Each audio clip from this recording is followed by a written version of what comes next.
Umholi waseVenezuela uNicolas Maduro nowakwakhe uCelia Flores baboshwa emzini wabo ngempelasonto ngamasosha aseMelika.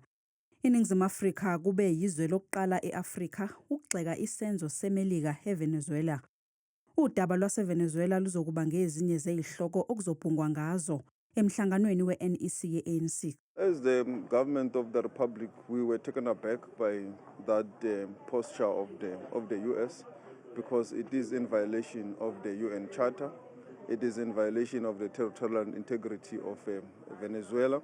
And it's in violation of all principles that should govern respectability of sovereign states.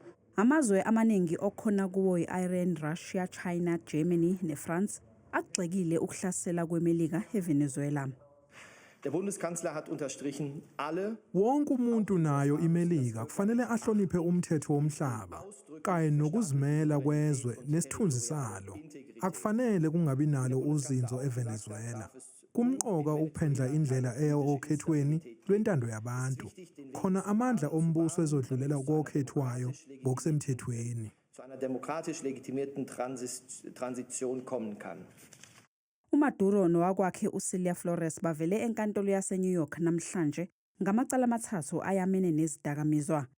Emva kokuboshwa kwabo, umengameli uDonald Trump wafunga wagomela ukuthi iMelika izozibambela yona uhlelo lokukhetha umengameli ngokwentando yabantu eVenezuela.